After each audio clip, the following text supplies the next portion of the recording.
purchase is always free. Table with George Stephanopoulos and Bill Crystal. This week, a storm of criticism surrounds the opening of an art exhibit in Brooklyn at a museum that's partly funded by taxpayer money. This should happen in a psychiatric hospital, not in a museum that is funded and supported by the city of New York. Is it art, or is it just plain offensive? We'll ask the exhibit's main opponent, New York Mayor Rudy Giuliani. And this week, the Christian Coalition gathers to celebrate its 10th anniversary. And most of the GOP presidential contenders make their pitch. But is this a weakened coalition? And what role will the Christian right play in election 2000? We'll ask founder Pat Robertson. Also this week, from prisoner of war in Vietnam, I ejected and broke my leg and both arms. to presidential candidate. That obligation requires a commander-in-chief who has the experience to understand and lead a volatile and changing world. How can he win the Republican nomination? We'll ask Senator John McCain. And on our roundtable, Warren Beatty flirts with the presidency, and Al Gore moves his campaign home to Tennessee. New York Mayor Rudy Giuliani, candidate McCain, the Christian Coalition, Beatty for president, Gore's move south, all here this Sunday morning. Welcome to our program. The term firestorm is often overused when referring to a public hubbub or controversy, but it probably applies to what's going on in New York City this weekend. The Brooklyn Museum has an exhibit it's just opened that has angered a lot of people. Chief among them, the mayor of the city of New York, Rudy Giuliani, who will be with us in a moment. But, Cokie, what's this all about? Well, Sam, it is an exhibit that's got a lot of people very upset. The mayor has withheld city funds to the museum. Lawsuits have been filed both by the city and the museum, and it's mainly over one painting. Here it is, the picture of the Virgin Mary that's caused all the upset. The exhibit's title describes what it created, a sensation. It finally opened yesterday to the noise of demonstrations, the denunciation of bishops, and the support of the mayor's likely Senate opponent, Hillary Clinton. It is not appropriate to penalize and punish an institution such as the Brooklyn Museum that has served this community with distinction over many years. According to the polls, the public's with the First Lady. In a Daily News survey of New Yorkers, 60% agreed with the museum's right to show the exhibit, 30% agreed with the mayor's pledge to withdraw city funds. And joining us now is Mayor Giuliani. Thanks for being with us, Mr. Mayor. Good morning. It's a great day in New York this morning. That's good. And George Will is with us here in Washington, as always, for the questioning. Well, Mayor Giuliani, according to all reports, this is at best, fifth-rate adolescent exhibit that now has people lined up to see it around Brooklyn. Are you really secretly in cahoots with this museum? Well, I think actually the shock nature of it is the reason why that happens. Every time you do that, you get large numbers of people, unfortunately. But the reality is that there's a lease that this museum has with the city of New York that puts me in the middle of this, whether I want to be or not. It says the mayor has to approve closing down the museum, and the mayor has to approve when this publicly funded museum starts to charge money. It's supposed to be free, and they're charging $9. So, in essence, even if I wanted to avoid this, and I don't say that I do, I have to make a decision as the mayor to agree to closing down the museum for this purpose. And I don't agree. I think this exhibit, beyond even the desecration of the Virgin Mary, is a horrible exhibit. There's a pedophile that is glorified with the fingerprints of the children that the pedophile attacked. There are, I think there are pigs in formaldehyde that are dissected. There's displays of other things involving crimes of violence. It's yucky. Yeah, and the fact is, if you want to do this privately, you have every right to do it. This is not a matter of suppression. There are plenty of museums in this city, fortunately or unfortunately, that would be glad to take this exhibit. But here you're taking hard-earned taxpayer dollars, I think about $12 million of them, and using it to subsidize this project, and then you're also closing down the museum to public access. And the mayor, I would actually have to approve this, which in conscience I can't do. Well, Mr. Mayor, maybe you do have to approve it according to the contract, but you are the censor now. I mean, you're deciding what's in good taste or not. And if people agree with you, that's one thing. But doesn't the First Amendment, in fact, protect things that are yucky? It does, if you want to pay for it with your own money. There's no, if this were an issue that this exhibit could not get a showing in New York, then you could say that in some way I was suppressing it. There are probably a dozen places that would show it. From my point of view, what you're asking me to do is to take hard-earned taxpayer dollars and contribute it to this exhibit by allowing them to close down. And to me, that's the wrong thing to do. Taxpayer dollars shouldn't be on either side of this dispute. We should be neutral. We can't support religion. We shouldn't support vicious attacks on religion either. Well, let me extend the discussion a little bit. The people of Skokie, Illinois paid hard-earned tax dollars to pave the streets. I'm sorry, I couldn't hear that. To pave the streets of Skokie, Illinois a while back. Tax dollars. Right. Nazis are abhorrent to, I think, almost all Americans. Right. Yet the Supreme Court said no. They have a right to march. Taxpayer dollars or not. Sam, that's different. If this exhibit were held at a private museum and there were lots of demonstrations, we would have to use taxpayer dollars to protect them, to defend them. The difference is that you're asking us to actually do it on city property where the mayor has to approve the conditions of admission or not. So, you know, in Skokie, Illinois, of course, the police had to be available to protect people. We do that all the time. I'm more than willing to do that. And I've said we would support their right to have this exhibit, but it has to be done privately, and you can't be using hard-earned taxpayer dollars. If they did it on private property, I would equally oppose it. I would speak out against it because I think it's disgusting, but I would have to, and I would, provide the police, provide the pavement, provide all the things that the First Amendment requires. Mr. Mayor, just a couple more questions about this. We live in an age in which art is defined as whatever an artist does, and an artist is defined as anyone who says he or she is an artist. Given that there's no consensus about art, why are we subsidizing it at all? Well, I mean, that's a good question, and that's one that should be raised. My definition is anything I can do is an art. So from my point of view, that's easy. But I understand it's more complex than that. And when you put the public in the middle of paying for this, then you have to have an extra degree of sensitivity. You can't trash their religions. You can't trash their ethnicity.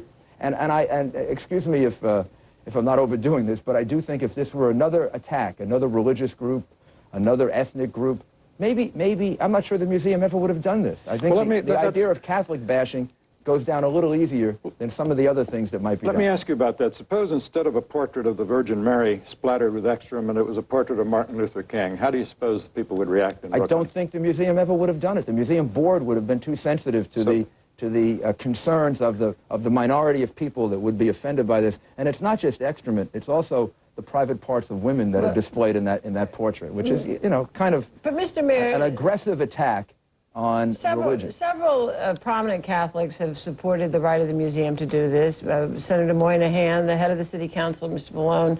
Also, in that poll that we cited earlier, the majority of Catholics disagree with you in New York.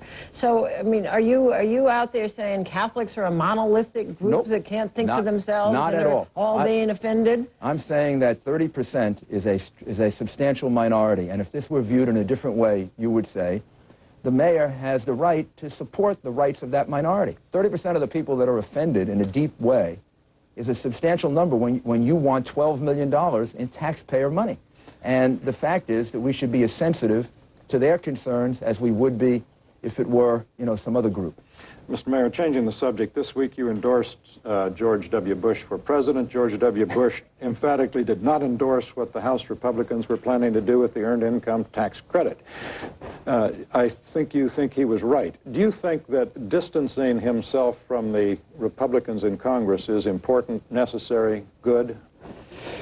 I think on specific issues where he disagrees, it shows his independence, it shows his strength. You know, he comes at it from a different point of view as the chief executive in one of the largest states in the country, so he's going to have a different view than the House. But is Republican control of the Congress at this point a handicap for presidential candidates? No, I think Republican control of the Congress is enormously vital, and it will be vital to his success as a president of the United States. He has not disassociated himself as emphatically as some other Republicans have from Pat Buchanan and his interesting views about the Second World War and other matters.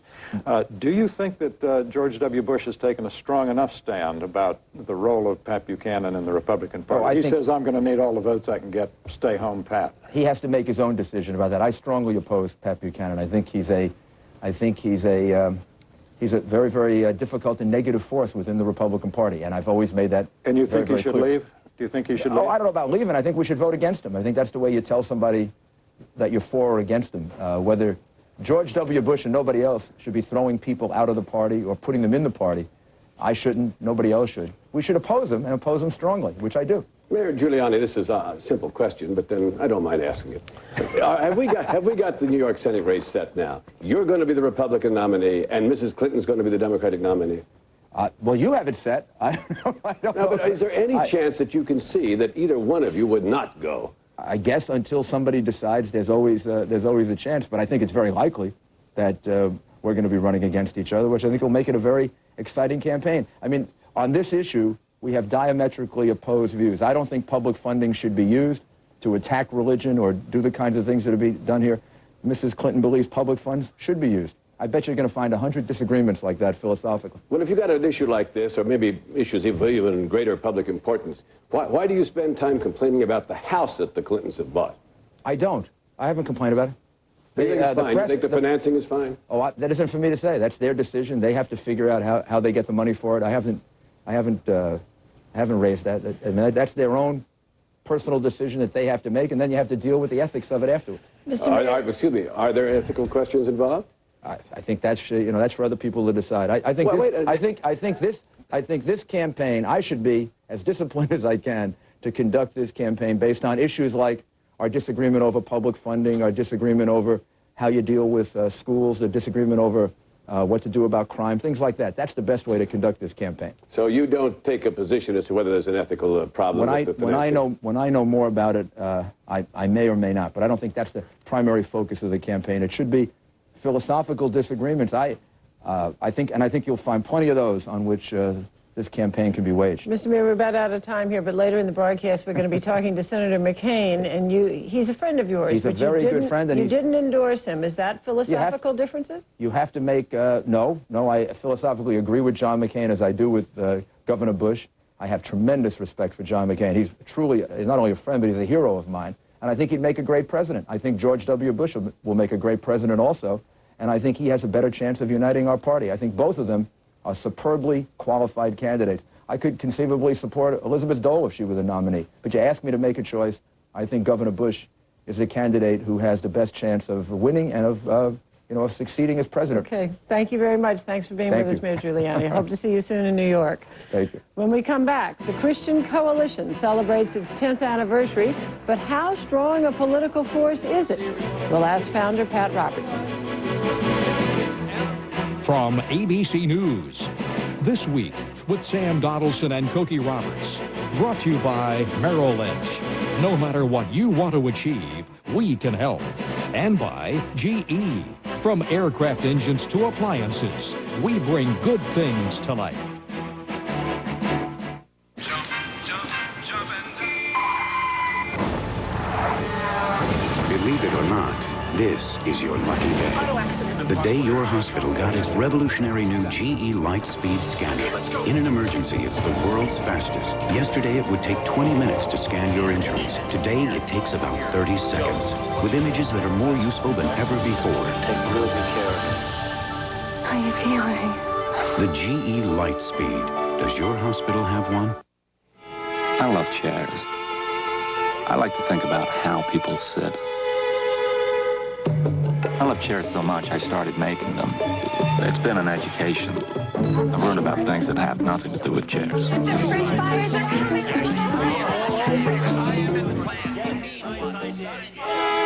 If you want to make chairs, find someone who wants to help people who want to make chairs.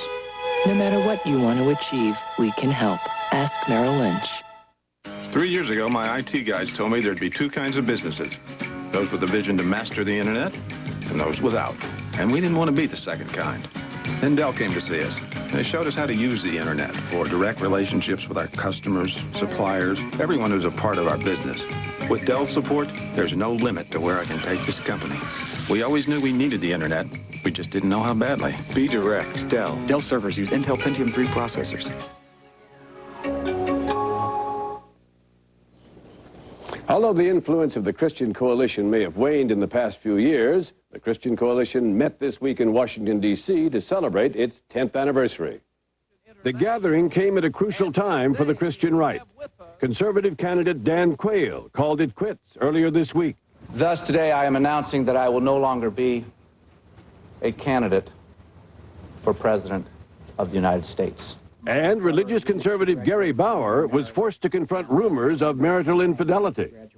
Meanwhile, frontrunner George W. Bush delivered, in the eyes of the Christian right, a moderate speech mentioning the inflammatory subject of abortion only in passing and continuing his theme of compassionate conservatism. I'm running because I want the political party with which I'm associated with to match a conservative mind with a compassionate heart. 2 Republican no-shows, John McCain and Pat Buchanan, another favorite of the religious right, who has threatened to leave the Republican Party. And joining us now is the founder of the coalition, the Reverend Pat Robertson. Welcome. Thanks, Sam. Good to see you. Well, I'm glad to be here. It's fun. Well, you like George W. Bush, and yet a lot of people think he doesn't have the social agenda on abortion or anything else that in the past has been the red meat of your coalition. Well, I think he's a very fine candidate, because I'm not endorsing anybody yet, but I think he would make a very acceptable candidate. He's had the opportunity to pick one judge, and the first judge he picked in Texas was a strong pro-life conservative. So, in a sense, we have a record. Then he's appointed other judges who follow along in that same philosophy. So I'm very comfortable with his philosophy. But against Gary Bauer, I mean, Mr. Bauer, as far as I can see, follows right lockstep with what the coalition has stood for 10 years. Well, he does, but unfortunately, Sam, it's money this time. I have never, in all of my wildest imagination, conceived of a candidate raising $56 million this early in the season. And with a front-loaded primary with New York and California looming so quickly on the horizon, the man that's got the money is probably going to be the winner. It's just the way it is. Well, but is that the test? I mean, here's something that you said recently, unless you want to deny it. And since it's not inflammatory, you probably won't.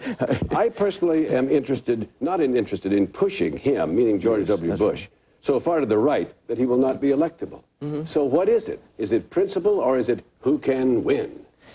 Well, it's principle, but at the same time, I quote that great paragon of virtue, Lyndon Johnson, who said to his left-wing supporters, "Don't push me so far to the left that I can't win." And I was just merely paraphrasing him.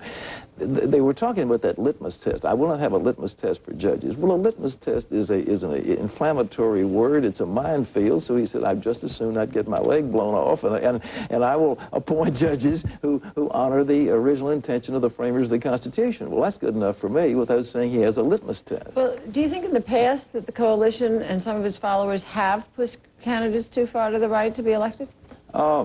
We did that. I didn't do it, but my former campaign manager in Virginia did it with a man named Marshall Coleman. In the primaries, she pushed him way over to what amounted to an extreme position in relation to abortion. I mean, very extreme. And he lost by 7,000 votes to Doug Wilder. So had she allowed him to go into the primary, not quite so far out on this particular issue. What's an extreme position? Well, on this one, I mean, it was no exception for anything. I mean, there was no exception for rape or incest or the life of the mother or anything. I mean, it was an absolute ban, a criminalization of abortion. And you know, Wilder just picked that up and kept hammering. That was the entire campaign. What about for the members of Congress, where you have said, look, we put these guys there, they need to be paying more attention to us? Are you pushing them too far to the right, giving them the possibility to label them extremists? Cokie, the thing that worries me, they're talking about fiscal conservatism. They passed a $215 billion pork bill, the so-called highway, you know, iced tea. It was a monstrous boondoggle, and the Republicans were at the trough getting pork like they'd criticize the Democrats for doing. And I'm saying, you know, there's so many issues where we say we're conservatives, and they have caved in to Clinton on a number of spending initiatives in the last several years that really turned our people off. It's been very hard to mobilize after the 96 campaign and the 97 and 8 congressional record. It makes us very hard to do our job. So, wait, let me just clear this up, because they're not conservative enough? No, it's not a question of conservative or not conservative. It's a question the Republican Party has principles. We say we're fiscal conservative. We say we're for low taxes. We say we're for families. We're for, you know, we're against, you know, nasty art or whatever. And when you come out for votes, though. They vote to fund the National Endowment of the Arts generously. They say they wanted, Reagan wanted to abolish the Education Department. This Congress has put in another $4 or $5 billion in funding for it. So you say, and Governor Bush would like to expand it. well, maybe we can talk to Governor Bush behind the scenes and persuade him that's not a good course. You're stressing the practicality and worrying about electability. Suppose at the convention Governor Bush gets nominated and decides that to be elected he will improve his chances measurably if he has a pro-choice running mate. Would that disturb you, and how much and why? I would promise him he'd lose the election if he did that, George. There's no question about it that the grassroots, probably 1/3 of the Republican voters, are very strong on the pro-life position, as I am. I think the life of the unborn is very important, and if he sent a signal like that, it would be the kiss of death. But what is it a signal of? Conservatives say, look, the Supreme Court matters. There are 3, will be over 70 on Election Day, et cetera, et cetera. Suppose the Supreme Court overturned Roe v. Wade, restoring abortion as a subject to be regulated by the states. Can you think of a single state that would outlaw first trimester abortions, which is 87% of all abortions? Name one. Not right this second, but I think so the culture's moved, right? It has moved more than we like to think, but nevertheless, at least that would put it into the political arena. As it is now, it's been lifted up to the Constitution, the federal level. Abortion should never have been federalized. I said this I understand, but years ago. How would a pro-choice vice president make a particle of difference to abortion policy in this country? It's just a perception of a bias in a particular direction, and I'm just telling you what will happen. I mean, I'm being a pragmatist. If he wants to lose the election, that'd be the best way to do it, because a great many people would stay home and wouldn't vote, or they'd vote to a third party, which would be tragic. Well, there's a third party out there, and I'd like to ask you about that. The Reform Party is attracting, it seems, Pat Buchanan. Pat Buchanan says he's fervently pro-life. The Reform Party is what, not? They're libertarian, and they don't agree with Pat Buchanan on any of the things he said on the social issues. They agree with that extreme protectionism. But if he got their nomination, would many of your followers go with him? I don't think so. I think that he's hurt himself so badly because it doesn't look like he's a person of principle. You know, Cookie, I ran for the Republican nomination, and a person of honor, when he enters the lists of his party, if he's defeated, he supports the winner. And I supported George Bush for president. When I lost, I came in third, but nevertheless I lost. I immediately, came to the George Bush's defense, and I've supported him enthusiastically for the presidency. Pat Buchanan should have done the same thing. He's run twice. This is the third time as a Republican. If he's not going to win, he shouldn't form a third party. We're about to interview Senator John McCain. Could you support him? No. Why? Because he's not open to reason in relation to this campaign finance reform. That particular initiative would actually gut the Christian Coalition and a number of other citizen groups. I think it's contrary to the First Amendment of the Constitution. It takes away the free speech of people, and it would give enormous power to the Federal Election Commission. We just beat the FEC in a big law case here in Washington a couple of weeks ago, and I don't want to go back into the thing that we just escaped from. We'll give him a chance to reply in a moment, but we thank you. Thank you, Robertson, for being with us, and please come back. I will do it. And when we come back, presidential candidate John McCain. Thank you very much. Thank you, Warren, for this wonderful privilege. Medicine's always changing. The managed care companies that did not change did not survive. With managed care, or HMO, a health maintenance organization, the word that I think a lot of us are forgetting is that word health. Health is what it's all about, and that's what we're trained for. Prevent disease before it occurs, because if you catch it late, then you have more cost. And so you want to provide better quality to the patient initially. Preventive medicine is probably the best it's ever been. Today's managed health care, there's a lot to feel good about. So I like managed care because I can treat people earlier. Just a thought, that's what Einstein said. Just a view of the future, 2 paces ahead. Thinking about me, thinking about you, all the good things a little good thinking can do. Good thinking means new ways of looking at things. Mona Lisa was smiling cause she could see wings spring from the brush. With each stroke of genius, the good things a little good thinking can do.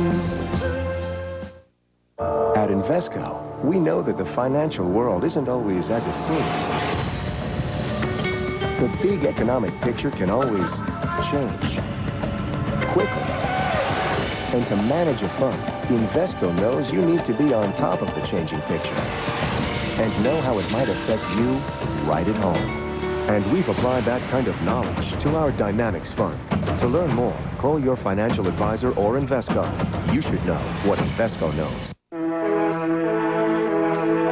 These days you hear a lot about e-commerce. And usually it's about companies with names that end in .com. Actually, e-commerce is for any company that wants a better way to do business, like respond faster to the market, or work better with partners and customers. At Microsoft, we've helped thousands of companies build on their existing systems to create the kinds of e-commerce solutions that can make any business run smarter. What is good? What is bad? Buffalo, Miami, Monday night at 9 Eastern, 6 Pacific. Tuesday, 2 of TV's most critically acclaimed series are back-to-back. First, it's about 100 feelings and 1,000 emotions. You had a stroke. Admit that it's harder now. The season premiere of Emmy-winning Sports Night. Then the new season's most critically acclaimed hour. Who made you so handsome? I bet you say that to all the fathers. Time says you have to love once and again. 90 minutes of television's best begins with the season premiere of Sports Night, followed by Once and Again, Tuesday on ABC.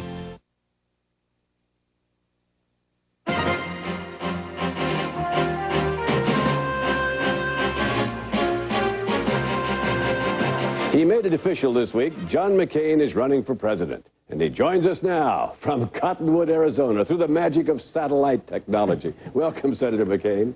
Thank you very much, Sam. It's good to see you. Before we get started on the issues, you canceled an appearance this weekend, I believe, before the Radio Television News Directors Association. Well, you know how news directors and reporters are. It immediately began speculation that maybe you are considering withdrawing from the race. How say you?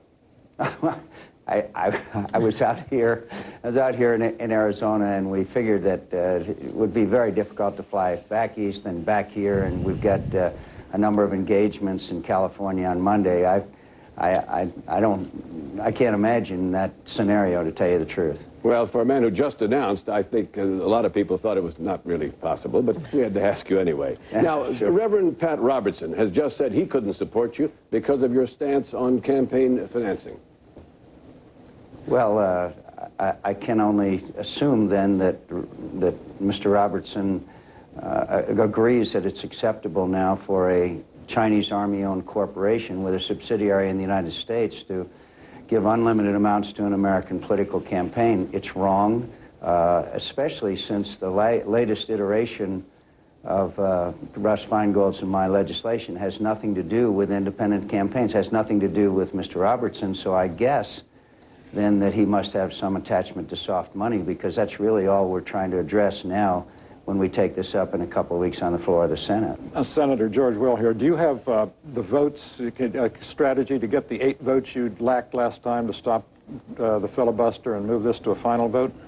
We have a strategy. I don't know if it'll succeed or not. Already other Republican senators are looking at this issue of how we can stop the soft money inundation, how we can go back to what Teddy Roosevelt was able to achieve in 1907, and that's a banning of corporate contributions to American political campaigns, and what Republicans were able to do in 1947, which is banning union soft money contributions to American political campaigns. Senator, I think we can do it. Senator, you want to ban soft money to the parties. The Supreme Court has said the only permissible reason to restrict political money is to prevent corruption or the appearance thereof. Have you ever been, or can you name a Republican who ever has been corrupted by the Republican National Committee?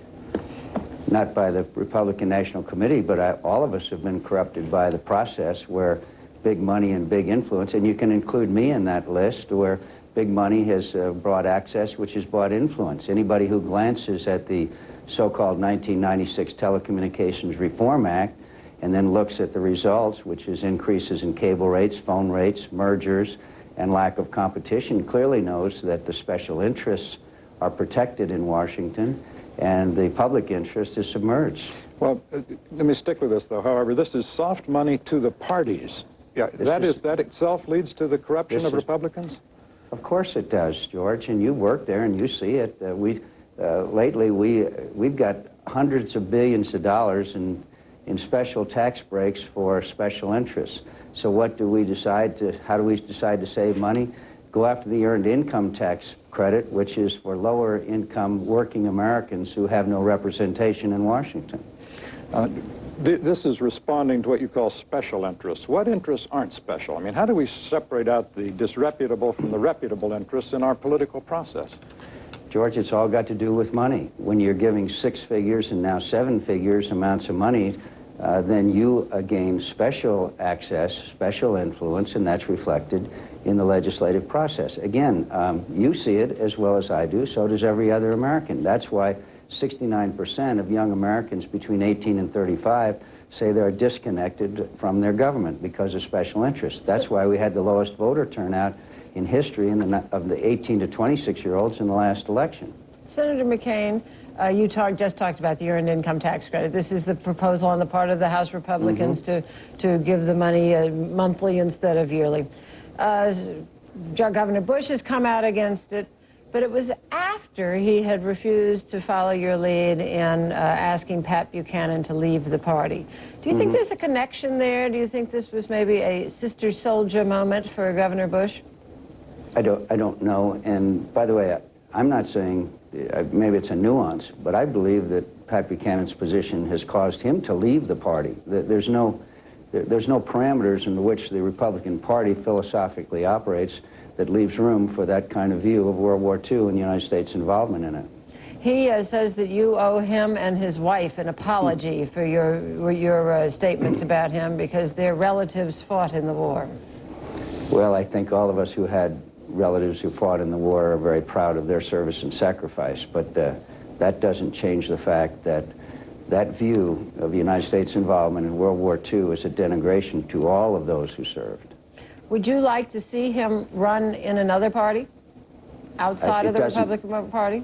It doesn't matter to me where he runs or what he does. What matters to me is that the Republican Party stand for principle and not base our positions on polling data and not be concerned if Pat Buchanan or anyone else leaves the party as to how it affects our votes. We're a party of principle. Speaking of polling data, Mayor Giuliani just said that he was your good friend. He could easily support you, but you can't win, and Governor Bush can. How do you overcome that? Oh, I think we're doing fine. I think that we're very happy with the campaign. We're happy with New Hampshire and South Carolina and California, and things have gone very well. If 9 months ago on this program you'd have said McCain's going to be where he is today, most would have been surprised. I think it's going to get very competitive before it's over, and I'm very happy, and we're having fun, and I'm not afraid of losing. Speaking of Mayor Giuliani, jump into this business about the Brooklyn Museum. Where do you stand? Should it be allowed to put on that exhibit using taxpayer dollars for the operation of the museum? It's a microcosm of the Mapplethorpe argument debate. Things that are offensive to Americans and offend their sensibilities and offend their religious standards, obviously I don't think should be taxpayer funded, but this is a New York issue. But you know, I just don't understand what's the point of a painting like that. And people can express their artistic expression, but when it's taxpayers' dollars, then obviously the taxpayer should have a right to be involved in the issue. Well, does it make a difference? As I understand it, the museum operates using taxpayer dollars, but this particular exhibit is privately funded. Oh, Sam, I don't know enough about the nuances about it. I know that Americans, I'm sure there's a lot of wonderful, fine works of art there. I'm not that familiar with the museum, although I visited it and admire it. But this is one of these flashpoints that Americans get very angry about, and I understand that. Pat Robertson a moment ago was asked what would happen if the Republican nominee, whoever he is, picks a pro-choice running mate. You are pro-life. You might, I suppose, or might not, and that's what I ask you about. He said flatly, then that candidate will lose. That 30% of the Republican vote would disappear. Do you think that's true, and do you think that perhaps the nominee, if he is pro-life, could consider a pro-choice running mate? I don't think the choice for running mate should have any litmus test associated with it. I believe that we need to have a dialogue. As you mentioned, I am pro-life and proud to be pro-life, but we better set up a dialogue and debate amongst pro-life and pro-choice people on issues such as adoption, foster care, reduction in numbers of abortion, and work together and change the dynamics of this debate in America. Do you think a step in that direction would be to at least include in the discussion of running mates someone like Governor Pataki of New York, Governor Ridge of Pennsylvania, both of whom are pro-choice? I think, again, you just mentioned two outstanding people. There are many others who are pro-choice. I don't think a litmus test should be on any issue. I think we should look at their overall record, how they would serve as President of the United States. Well, Senator McCain, thanks very much. We appreciate your coming in today, and we hope to see you again. Thanks. Thank you. When we come back, we'll be back with our roundtable in just a moment.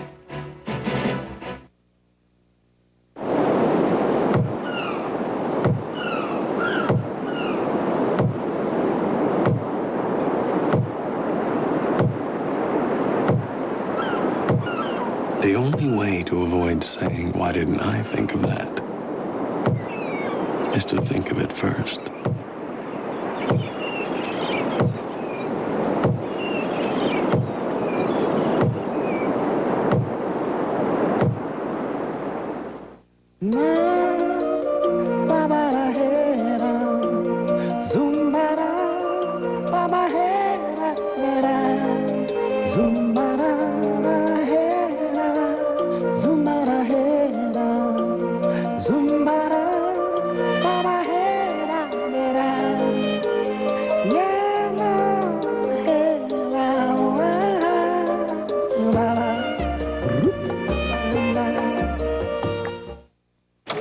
Now that we have a plan. What can we afford? If I retire at, say, 65.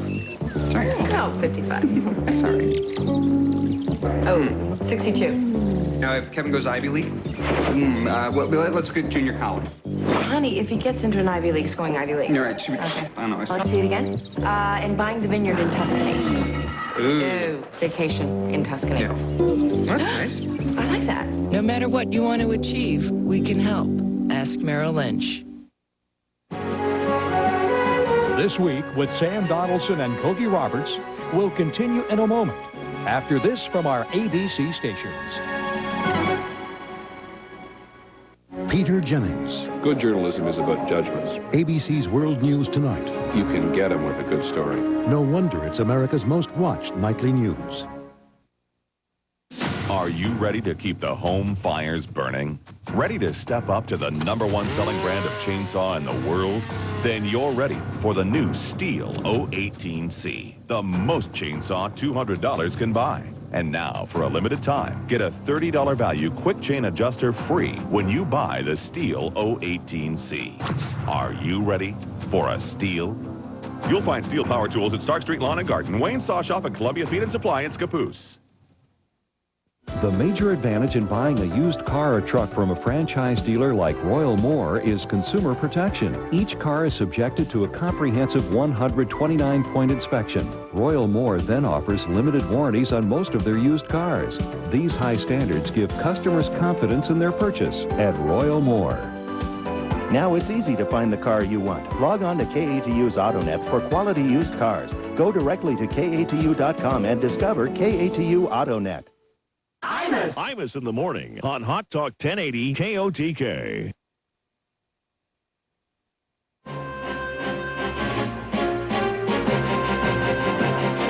Lots of interesting news on the Democratic political front. Joining us for our roundtable, Bill Kristol, George Stephanopoulos. Welcome. We have had an interesting week. We've been talking a lot of Republican politics this morning, but the week in Democratic politics has been very interesting indeed. Let's take a look at fundraising. Al Gore third quarter versus Bill Bradley third quarter. Bradley raised more, spent less than Al Gore. Gore has now picked up his campaign, moved it to Nashville. Does that do anything? Oh, it might help a little bit, but not since Gary Hart in 1987, I think, has a Democratic frontrunner had such a bad week this early in the campaign. It's astounding. That said, they've started to fix their problems. Moving is a good idea, not because it shows that he's going to listen to the heartland, but because it gets him out of here, right? Secondly, they fired their pollster, Mark Penn. This is a big deal. This is a severing of the Clinton connection. Mark Penn, for months, has been talking about stick with the small ideas, the building up of small ideas, no big message. And he had all this happy talk about how Clinton fatigue wasn't a problem. firing him shows they recognize that it is. Yeah, but what Gore has done is ratify the well-known idea that he's in bad, bad trouble. He's added to the perception himself now that he's really... He is. He's behind now. Of course. But the most interesting thing to me was the challenge to Bradley debate.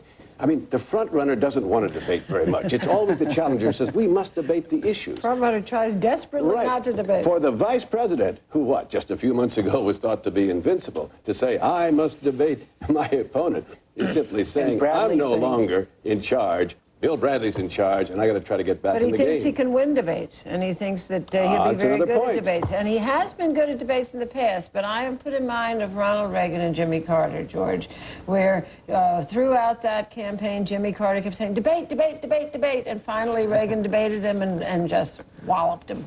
There you go again. Yes, are you better off? I can't think of an instance in modern politics, beginning, say, 1952, when television entered and all the rest, when there was someone who once had a commanding lead, as Gore did, and completely lost it before a vote was cast. That indicates something deeply wrong, and it indicates a trend that I can't think of a time when such a trend's been reversed, obviously. So I think he has a problem. You say they hadn't wanted to come up with the big ideas. Well, this happened.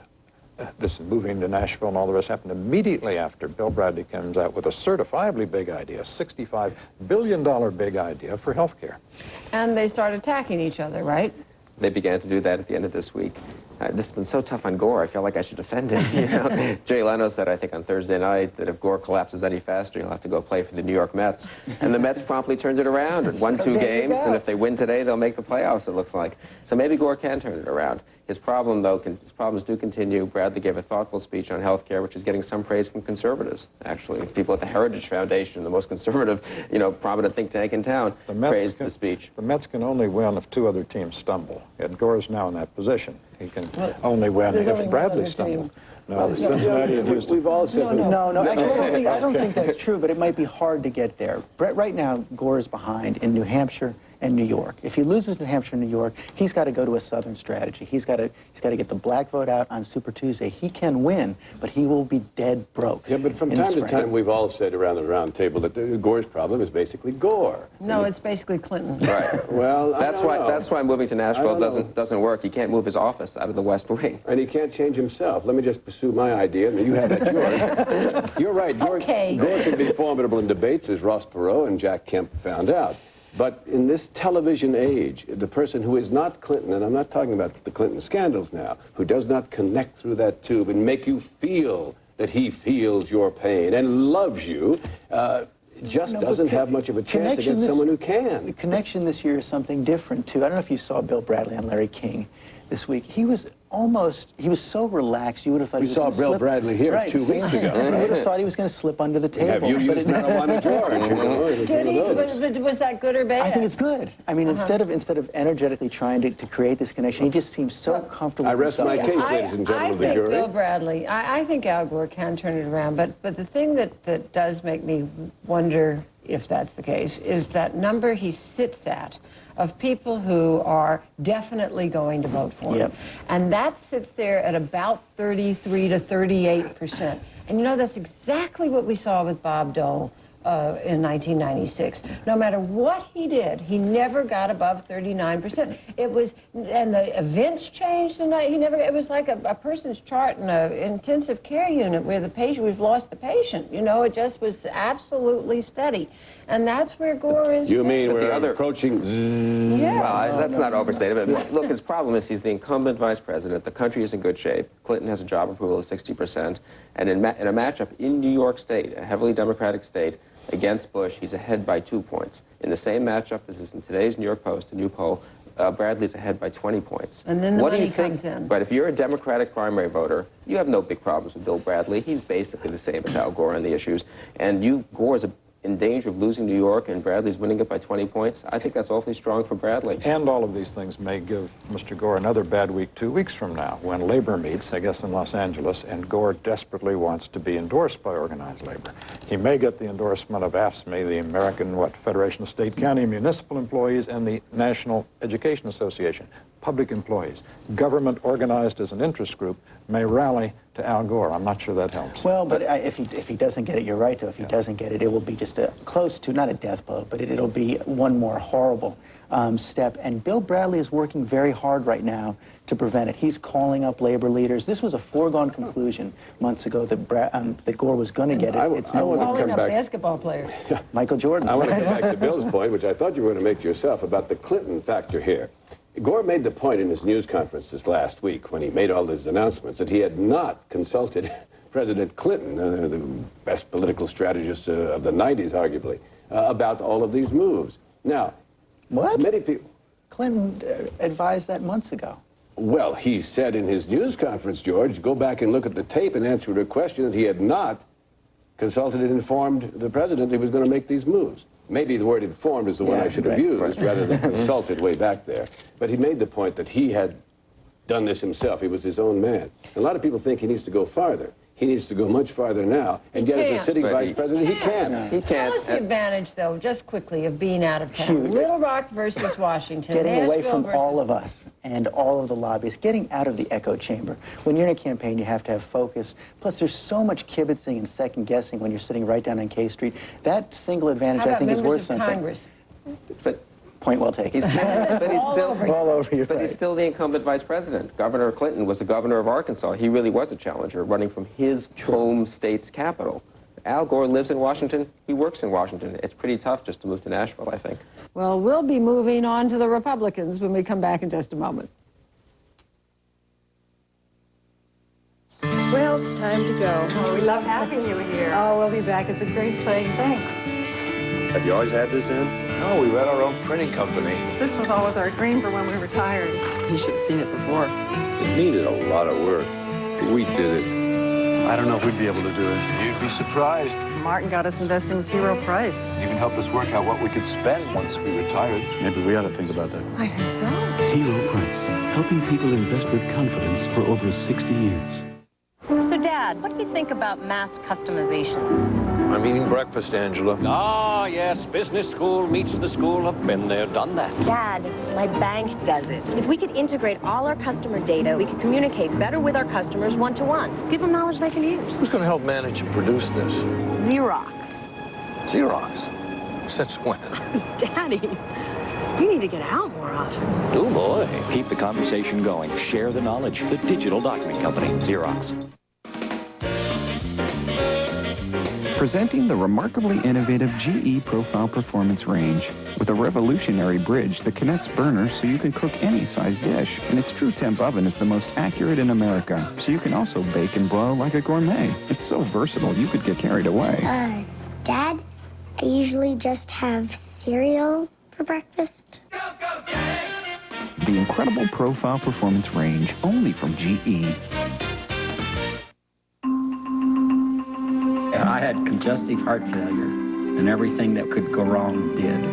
There are 3.5 million Americans with congestive heart failure. It's so important for my son to have a grandfather. It's a progressive disease, and it will ultimately result in death. We've actually developed a new medicine that can remove the death sentence from these patients. I started feeling better. I think we're going to see an explosion of new medicines that could treat diseases that before we couldn't treat. ABC Tonight. 2 David Kelly shows. Back to back. First, Snoops. The press raves it's a hoot. A Sunday night treat. Oh, thanks. And they're just getting started. Then The Practice. It's the Emmy winner for Best Drama 2 years in a row. Guilty. The son did it, and you knew this. Your son's a killer. I don't want to have this discussion anymore. It's an all-new Snoops, followed by an all-new Practice. ABC Tonight, starting at 9/8 Central. Well, Senator John McCain officially announced for the president this week. Former Vice President Dan Quayle officially got out of the race this week. But perhaps the most interesting part on the Republican side was what happened between the front runner and the Congress. Here's George W. Bush, the governor of Texas, talking about a congressional plan to deal with its budget with the earned income tax credit. Here's Governor Bush. I don't think they ought to balance their budget on the backs of the poor. That came as something as a surprise to the Republicans in Congress who thought they had cleared this with the governor. The majority whip, Tom DeLay, also a Texan, had this to say: it's obvious the governor's got a lot to learn about Congress. Bill, what's happening here? The governor does not believe he has a lot to learn from the House Republicans about how to win a national election. I saw the governor Monday in Austin, spent some time with him. It was off the record, but I think I can safely say, having based on conversations with him and his most senior aides, he is not worried about distancing himself from the House Republicans. He's going to cheerfully triangulate, a la Bill Clinton, against Gore and against the House Republicans. Well, they become almost sacrificial in this thing, though, because, am I not correct, that David Obey, one of the most partisan of Democrats, was pleased to rise on the floor and read Governor Bush's words with approval. And President Clinton jumped in immediately and said, that's it, we support Governor Bush on this particular issue. And if you look at the 2 weeks together, he was more interested in keeping Pat Buchanan in the Republican Party and in slapping the Republican Congress. It shows that he's more worried about the social conservatives than he is about the economic conservatives. What do you think, though? Do you think this was kind of a moment of turning against in the same way that Bill Clinton did, you know, have his moment with Sister Souljah? A bit. At the expense of Jesse Jackson. A bit, but to put this in context, the Republicans are thinking of this bookkeeping dodge because they have no other strategy for keeping the 97 spending caps or for cutting spending enough to avoid dipping into the $14 billion of Social Security surplus. I mean, they're caught in a mathematical And they're still going to do it. That's right. And it'll get to the Senate. I mean, if they pass it, it gets to the Senate. Senate will swat it down anyway. And so would the president, so it's useless. It is useless, and it was, therefore, it was a free vote, in a sense, for George Bush to vote against them. But the degree to which Bush understands that his strength comes from being two things, not Bill Clinton and not Newt Gingrich. Gingrich is gone, but the House Republicans are still there. He is not going to carry any of Gingrich's baggage. Now, if you're a conservative Republican, that may make you a little nervous, because what's he going to say about Patients' Bill of Rights? What's he going to say about other issues where the House Republicans are going to take unpopular positions? That's a fair question. On this one, but this was a total free shot. The House Republicans... Look what he's been able to do. Look at the Christian Coalition. Right. We would have thought the Christian Coalition would say, this guy's too moderate for us. No, they love him. And then when Pat Robertson says, oh, those members of Congress are too, you know, lily-livered to get rid of the Department of Education, and you say, well, the governor wants to expand it, well, maybe we can change his mind. I mean, they're going to support him. They want to win him. And contrast that to the situation his father faced in 1992. It's unbelievable. Had to leave the Republican convention a year later, go to an evangelical group and say the Democrats don't have God in their platform. George W. Bush goes to the Christian Coalition this week and really doesn't talk about their issues, talks about his issues in a strong position. So they want a winner. And the old-style idea that I'd rather be right than president has gone out the window. Certainly the leadership of a lot of these groups want a winner. Pat Robertson wants a winner, and that was pretty clear on this show. He will support George W. Bush. He will not support John McCain. John McCain is just as pro-life as George W. Bush. Why won't he support John McCain? Because he thinks he can't win. No, because of campaign finance reform, which hurts his institution. Let me just say, before we run out of time here, George, you were at an interesting event this week, Warren Beatty's non-declaration. And what a show it was. What it is he's not running for president. It's political performance art. He's an actor, playing an actor, running for president. Maybe he can get taxpayer money and open the Brooklyn Museum. Playing an actor, running for... But to be fair to him, he gave a very serious speech. Half-hour speech, packed with statistics, drawing very sharp points about how big money is corrupting our politics. I know that George Will has no patience for this, but he really draws some sharp lines between how big money is preventing action on health care. I liked his line and the persistence of childhood poverty. We don't need a third party. We need a second party. It's an old line. Governor George Wallace. Yeah, it's an old line. And here you have Bill Bradley. The week he announces a $65 billion health care plan. He's given his endorsement to the full union agenda to make organizing easier, strikes easier. He's for racial preferences. And Beatty gets up and says, I'm the conscience of American liberalism. It's a bit odd. Well, Beatty, American liberalism? I think he's a perfect epitome of current Hollywood limousine liberalism. But Jesse Ventura made news this week, I think, more than Warren Beatty with his Playboy interview, with his denigration of organized religion. What struck me, though, is that he also said he believes the military-industrial complex killed John F. Kennedy. It turns out the Reform Party are a bunch of conspiracy theorists. Well, Ross Perot believes in conspiracies all over the place. Bush operatives, ruined his daughter's wedding. Pat Buchanan believes in conspiracies of financiers that got us into World War I. And now it turns out Ventura believes in conspiracies. One of our colleagues says it's not a Reform Party, it's the Halloween Party. Well, Sam and I will be back in a moment. Who are these people? They go to the strangest places, work in the tightest quarters, and gladly keep the oddest hours. Who are they? Forever probing and prodding digging, exploring. Who are these people? They are Texaco, and what they do is find the energy the world needs to keep on running. Texaco, a world of energy. I love chairs. I like to think about how people sit. I love chairs so much I started making them. It's been an education. I've learned about things that have nothing to do with chairs.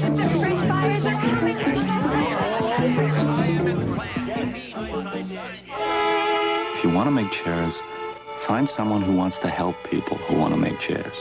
No matter what you want to achieve, we can help. Ask Merrill Lynch.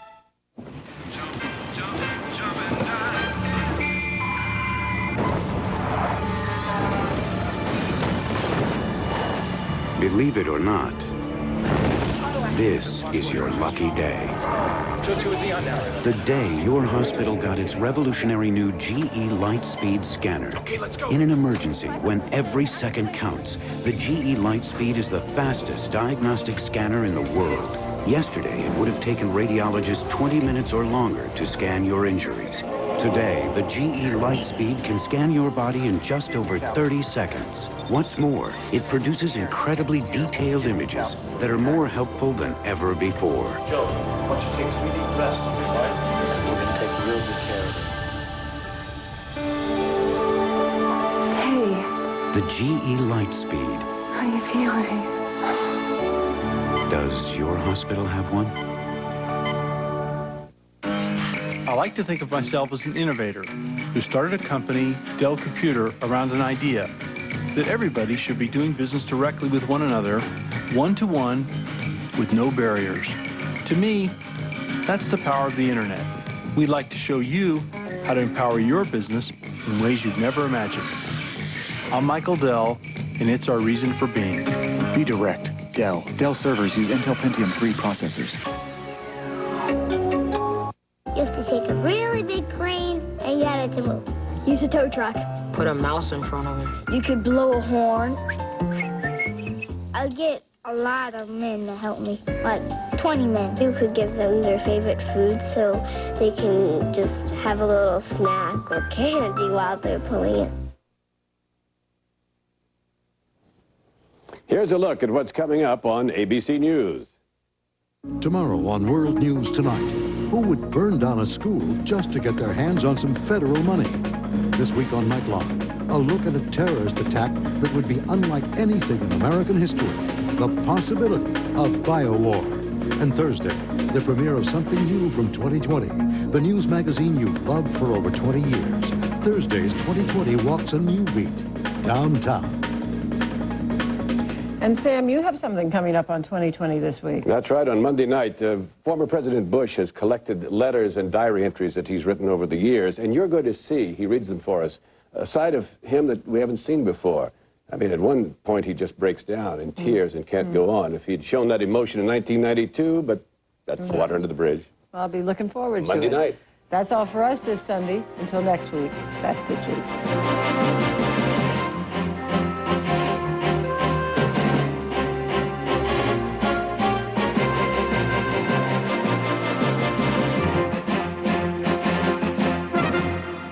This has been a presentation of ABC News. More Americans get their news from ABC News than from any other source. Tomorrow, presidential candidate Pat Buchanan flirting with the Reform Party, stirring up right-wing relations. Has he gone too far? Find out. Good Morning America tomorrow.